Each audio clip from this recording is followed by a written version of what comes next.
Okay, that's great. Thanks, everyone. Our next speaker is John Holzapfel. I think I got that right. Close enough. He's going to be talking to us about Roy Latham's unpublished journals. And he's between you and lunch, so. It's only going to be 2 hours. The down arrow puts you forward, the back up arrow is backwards, and then the red dot there is your patient. Okay. All right. We have lots to talk about, so let's get started. As you can see, this is a journal. I'm going to have to move out here to see a little bit and turn my back. This is a journal entry, March 27th, 1918. Just back from the trip to the city, had an interesting time. Visited Doctors Breslin, Birds of Long Island, author. Went to see this guy called Robert Cushman Murphy. Followed that with Engelhardt, who was in charge of entomology at the Brooklyn Museum. A little later, he goes to visit Dr. Nichols at the American Museum of Natural History, ichthyology. From there, he goes to see Mr. Seville, who's the Columbia professor, anthropology, and also in charge of the Indian Museum. Finally, he ends the day or the trip. Best of all was a visit to William T. Davis and his 1,300 boxes of insects. Now, who is this man that can walk into all of those offices? Well, the New York Times gives him his obituary. And I have to turn here. Roy Latham, a naturalist whose taxidermic collections of birds, mammals, fish, and Indian artifacts were said to represent the most complete pictures of Long Island wildlife. The other Times, the Suffolk Times, local paper, made him person of the century. Last year, Bob McGrath did a thing on the naturalists, and he covered some of Roy Latham. And without going through it, he collected approximately 245,000 specimens, 100,000 insects to Cornell University, 100,000 plants, mosses, lichens to the State Museum of New York. It goes on and on. The Indian Museum got 25,000 Native American artifacts. So again, that's who we're talking about, Roy Latham. Now, he was born back in 1981, and that little red dot is what is presently his farm. I think I can do it from here. Okay. His schooling was often limited to the winter months. He was a farmer, worked on the farm.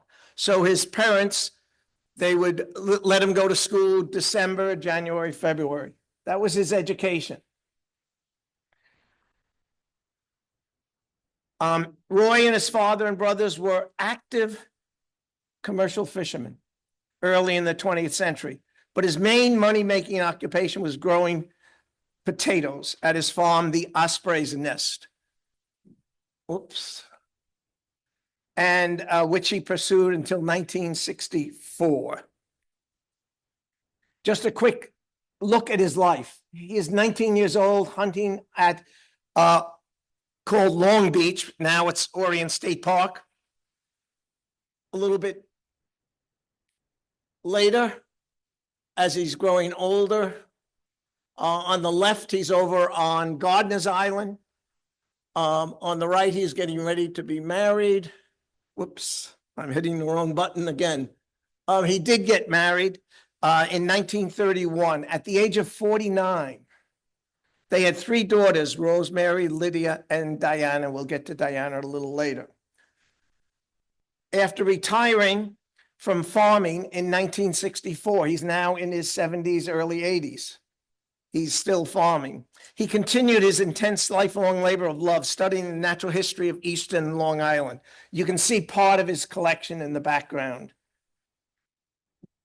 The Oysterponds Historical Society was lucky enough to contact Diana Latham, his daughter, Eric Lamont has a lifelong struggle to try to get these journals, and myself, I was able in the last 2 or 3 years to make the right connections, the right timing, and Diana Latham finally agreed to give up his journals.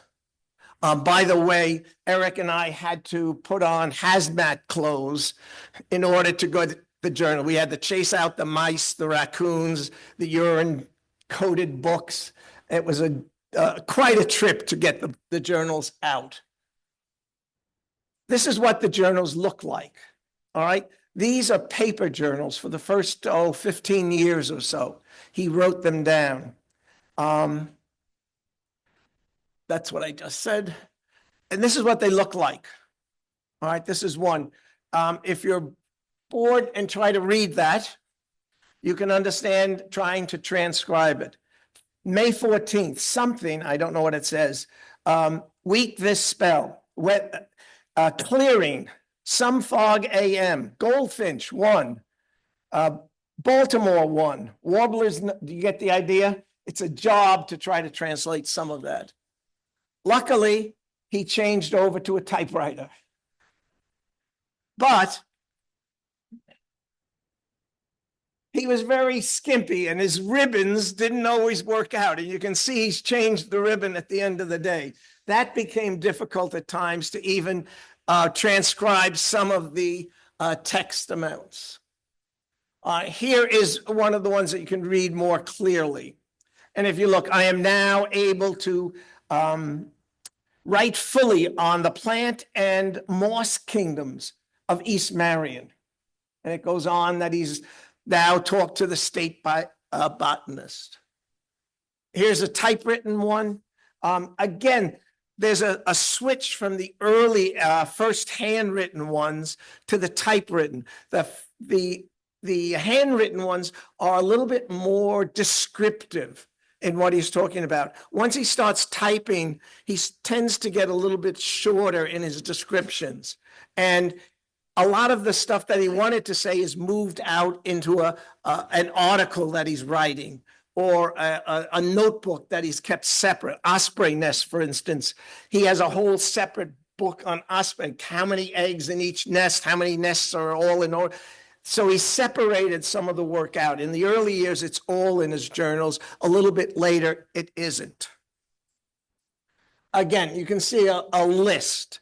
And he simply says, black crowned night heron. They've destroyed the land. They're not nesting. Indian, another topic. Next is bluebirds. They're nesting. And then he talks about common toads. Do you get the idea? He's just recalling everything that he's observing. Just as a sideline, which you can't see because the bottom of the slide is taken out. He's meeting with Robert Cushman Murphy.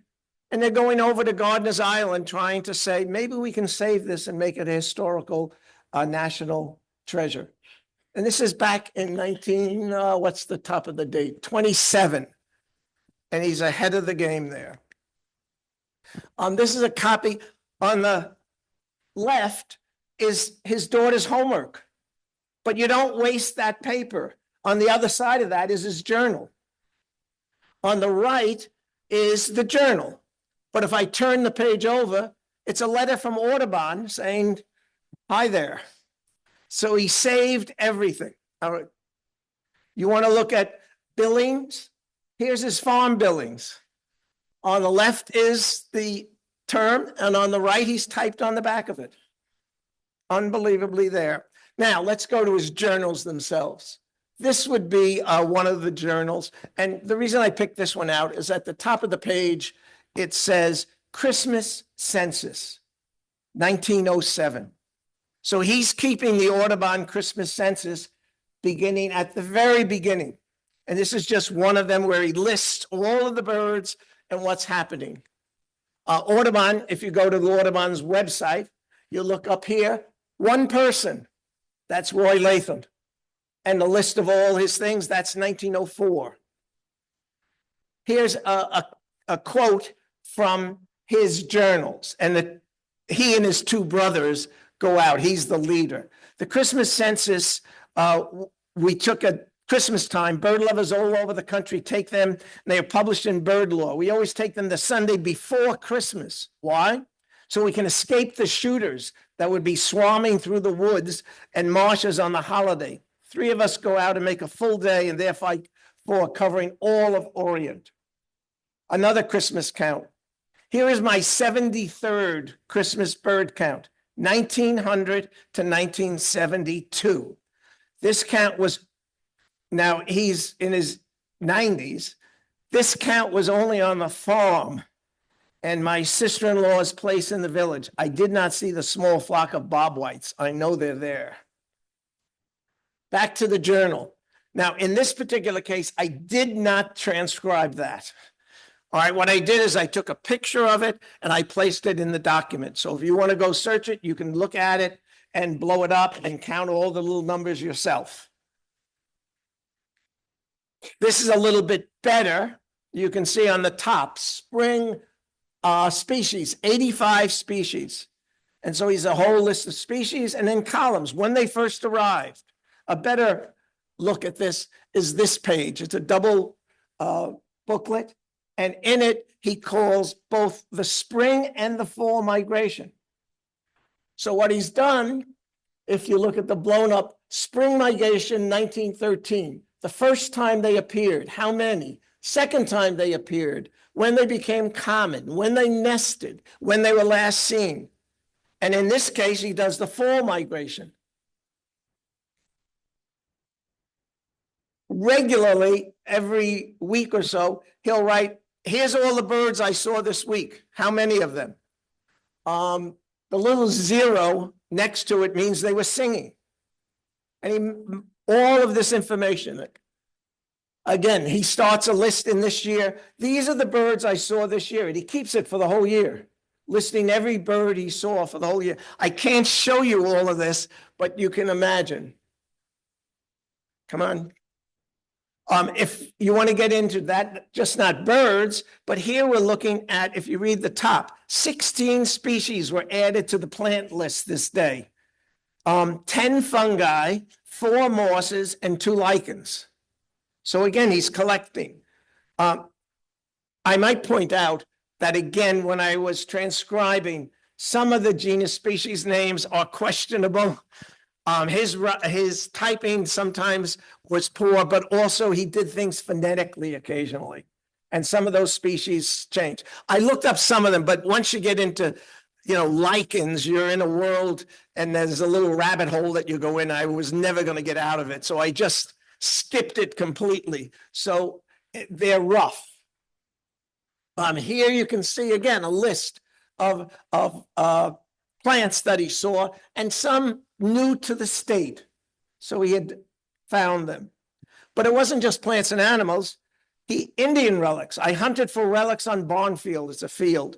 Found 3 very nice bone things. The butt of a very large black knife, a net sinker with 4 notches. My first Orient record for this. I have found 35 net sinkers. They're the rocks that they carve out to put the nets down into the water. I have over 1,000 in the basement. And he was the discoverer of the Orient Focus Group, a group of Native Americans that they didn't know about until he found the burial grounds. And they found that it stretched from Connecticut all the way down to Pennsylvania. And he wrote the definitive works on those burial grounds. This quote, Eric Lamont, went to the early journals when we first discovered and pulled out a few things, and he published it in the Long Island Botanical Society. And they'll be up here if you'd like a copy of it, the article that he wrote. It says, conservation reveals another aspect of Roy's life that is not well known and establishes him as one of America's earliest conservationists. The journals also provide examples of his sadness and anger against the encroachment of development and the disrespect for nature. I have to read, this is a journal report, so I know it's boring that I'm reading, but I need to do it that way. I can't use my own words. I want to use his words. 1909, I was thinking today what a grand thing it would be if one farmer would refuse the privilege of shooting on his farm and allow the premises for a bird and game retreat in the season of distress. The farm, like our neighbor Mulford's plantation, would rapidly become a bird and nature paradise where it's set aside from gunners. What rare pleasures could be obtained from so doing, but of course the owners could not be made to see the wisdom of such proceedings. Junco's chippings were especially abundant. Vast flocks of both covered large patches of ground. These small birds, in common with the large number of songs, savannas, whitethroats, are doing the farmers a very welcome service, now eating great quantities of weed seed and the numerous insects that would pass the winter in hibernation to prey on his crops another season. And yet how very few are the farmers that know or even think of that. Their great natural assistants destroy the pests of their garden. Here, it's my suggestion that this section of Long Beach, now Long Beach is what is now the state park. So he's saying in 1925, it should be set aside as a permanent breeding ground for birds and allied species. I already mentioned the fact that in 1937, he's meeting with Robert Cushman Murphy, trying to get Gardiner's Island preserved. This is a great quote. 100 years ago, one regrets the thought that the few small wild spots left in Orient may soon be swallowed in the cursed land boom, which is now racing over Long Island.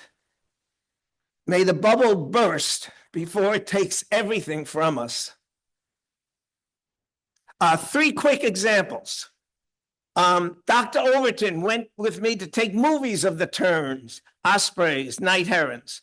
He estimated 5,000 pairs. This is on Long Beach. 1933, 6 years later, common tern were at least 6,000 pairs last year before the colony was broken up. They are nesting early too, the earliest date I ever saw. Whoops, did I get the bottom? No, let me go back. Crossed over and walked. Did I have it? All right. Where am I now? Okay. There we go. Crossed. All right. Crossed over and not over 300 pairs. Am I on the right? Oh, less than that. I'm on one slide ahead. I apologize. Went over less than 1,000 pairs. Now, again, this is all chronicled in his journal. It's not one after another. It's year after year. You have to search this out. But here he says, went to Long Beach in late afternoon, not over 300 pairs. No roseate terns have nested in 3 years. Finally, 1936, went to Long Beach to look up the standing of these common terns. Evidently played out, not over 100 pairs nesting. Now that's when the road went through for the park. The road just went right through the nesting grounds. Another chronicle example. These are cedar trees. On the back of it, these are cut from the farm next to his farm, 1908. But again, I'm going to read from this. I took my usual, this is 1909. I took my usual breakfast walk, and through the cedars, I was struck dumb with amusement and regret, white with righteous indignation, anger, and a terrible temptation to swear. The owner of the cedars was ruining them. He was filling up the pond. The Indian triumph, an anemone, and all the other things must soon follow. The trees are being cut down and thrown into the pond. The terrapin, frogs, fish must go. This beautiful, interesting spot must be erased from nature. What for? There is no gain. Now, the cedars are what you see in the back. That's why I use those pictures. By the way, these are his pictures. We just got, within the last month or two or three boxes, hundreds, maybe thousands of pictures that he took of plants, animals, you name it. So these are his pictures. Next, the cedars, that's what he's talking about. Continuing, They have cut a swath through the cedars on the south side from east to west. 2 acres are gone of the finest and most beautiful woodland of evergreens on all of Long Island. Cursed be the souls of men that walk with blind eyesight, shriveled ideals, that they are not less a destructor than the war makers that are ripping the breast of the world today. May 2nd, 1918. It is extremely saddened to me to see the complete destruction of the cedars. Last example. 1909, in a small plot of woods somewhat removed from everyday haunts of men, I came upon 4 large spruce trees. Now, spruce trees ruled all of Long Island after the glaciers, and they slowly but surely disappeared. I had never visited these woods before. 2 of the spruces were splendid specimens, 40 feet tall, 16 inches in diameter, 10 feet up. Continuing, now this is 1917. Red spruce, it's the only spruce trees known to occur. And I happened to find these pictures, as I said, a month ago. I had found the stories in the journals, but it was only a month or two that I found the actual pictures of the trees. I'm glad to have the honor of first discovering them. When Norman Taylor came down to see the record a few years ago, Dr. Britton laughed at him and said he did not believe they were here. One of the old trees is dead, and 2 are nearly dead. The 4th, a fine specimen, is beginning to die. I was most pleased to find 4 young from 4 to 8 inches high, started up in the same woods. The largest, a lovely little bright glossy green foliage. Next, Norman Taylor and Dr. Gager. Again, you see the people he's working with.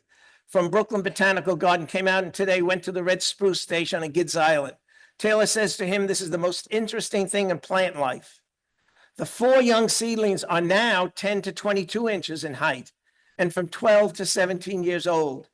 This tree is a relic of the conifer forest that once covered the island and is the last of its race left. It seems to be running a losing fight.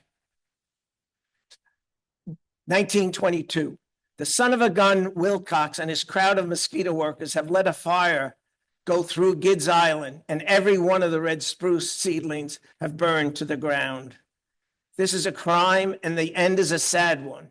If the fire had been accidental, it would be different. But when deliberately set on the marsh and no attempt to check it going through the woods is a strain on the rights of life and a sin against science.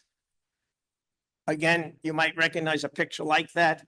He talks right after the war spraying DDTs. Everybody is using it. Again, you put 2 pounds of DDT in 50 gallons. That's how you spray the ponds. So again, and in separate, he's now talking about the osprey nests and how they're decreasing. There's no eggs, etc. But he doesn't connect them at all. But the data is out there. All right. That's the article that you can pick up. Eric has a number of them. The following reflections on nature reveals Roy's deep passion for nature and provides insight in some of his philosophy. It also illustrates his ability to express himself as a writer equal to other American naturalists like John Muir. That's from Eric's article. And I'm going to read you this. Close your eyes, go to sleep, and just listen to these words. Spring will be doubly welcome this season to all of us. What must the enjoyment of wild creatures be after such a severe spell, continually tormenting them with hunger and cold? Spring, spring. Could we better see and understand the rare beauty and joy of the word and its meaning? All nature feels it and starts into rapturous life and joy. Perhaps man with his great intelligence is the slowest to feel the life of spring. Civilization stunts man's insects and robs him of nature's keenest charms and purest joy. Nature within nature, the little wild birds feel the throbbing of spring's pulse within its own feathered body and pours out its gladness in song. The wild plant springs upward at her caress and blossom forth her joy in beautiful bloom. So spring touches and coaxes every living thing into greater life, then caresses them all with her bright smiles of warm sunshine, her love. One more, I just want you to sense that the writing that he has. This afternoon was unusually calm. The bay resembled a sheet of silver framed in a landscape of woodland, beach, and brown marsh. A continuous musical clamoring of old squaws was vibrating on the outer bay. The whistling pinions of golden eyes and more mournful cry of the herring gulls all blended to the voices of the winter sea. Showers of rain fell gently. Daylight grew dim. A veil of vapor-like mist rose and hung over the low grounds and marsh. Only the tips of the distant forest starkly peaked its ghostly thickness. Twilight deepened. A loon's wild laughter came from afar. Two dusky ducks whirred past, shadows against the dark, unstar-lit sky. They encircled the marsh. A quack calls from the vapor, and the two shadowy forms disappear where the creek should be. Fog, darkness, and night compress me. The beauty of such a night is seen, or rather feeling, the shades from daylight to inky blackness creeping before one's mind. A rare and wonderful power is this inevitable darkness of night. The loons miles away on the deep laugh at its mysteries, while the black ducks call to their companions in the sloughs, and the lighthouse horns and bells sound their warning through the darkness and foggy night, and we went our way homeward under the spell of just a dark and foggy night. I'm going to move. I've got to get through a couple. This is another quote, but I do want to finish up here. The Oysterponds Historical Society's website will be the host of Roy Latham's journals. So if you go to Oysterponds Historical Society, you'll come on a page like this. Down on the bottom of the page, it says click here. And when you click here, you will get over 2,600 pages of the journal. You can download it and read through it. As I said, the first parts are very, very descriptive. The other parts are a little shorter, but there's still a mile of information. Some of the journals, like this one, we have from January to December. But others, we only have 5 or 6 months. And some we only have 2 pages. Now, are they still out there? Maybe. We're still looking. So again, this is just a note. His journals have been loosely transcribed, can be easily searched. In editing, I corrected many obvious misspellings and grammar mistakes while leaving a lot of words just with question marks. It's a preliminary transcription. When you find any obvious, you can help. When you find, notice I didn't say if you find, when you find, you can send them to that address and I can change it and there'll be another volume coming out. The genus species, as I said, was hard to do. I copied what was there. PDFs of the original. If you want to go to the actual document itself, contact the archivist and she will send you a copy of either the PDF of it, or if you want to come out and read the actual book and journals, they're available too. One thing to finish up. This is his ending, 1910, the end of his journal, December 31st. As a nature year, I'm going to change that to life. Funds have been added to the bank account of nature knowledge. So again, I think the young picture, the old picture, there's that one last thing if you want. Do I have 1 minute? This is just a quote I put up there. Now I have to play. It's just an interesting quote. Perfect day, a snappy brightness in the air that was a delightness to see and feel. A man that cannot see joy in a day like this should go totally blind for a week. Whoops. Hold on just one second. These are other quotes that I've left out, but we're up there. And this is linked, and if it works right, there's the journals. Where's page up here?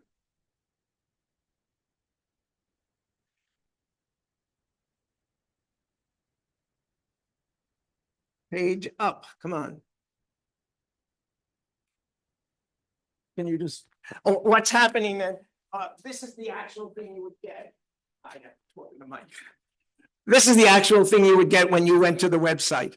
And so you can see chapter by chapter. Yeah, just go down to 1942, just as I picked 1942. It's my year I was born. So I just then click on the journal itself and it opens up. Do you see what's happening? Oh, we do. All right. Sorry. But what happened, the entire document is there and it's chapter by chapter and you can just click on each chapter and it'll open up that chapter. But you can also search the entire thing. For example, I just put in Lathami, Lathami, and it comes up with 8 or 9 references.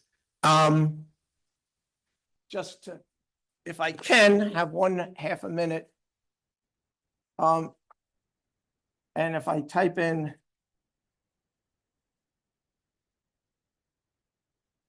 did I spell it wrong? Of course. Well, anyway, that I don't want to take all the time. Your lunch is coming. I don't want to get in the way of that.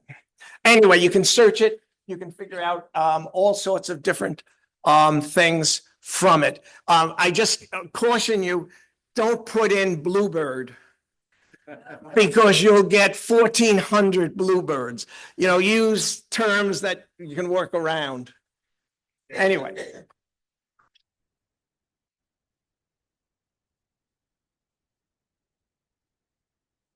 Are there any questions? No? You're welcome. Oysterponds is Orient, New York. If you take the North Fork all the way out to the end, that's where you'll find it. Okay, everybody wants to have some lunch. Yeah.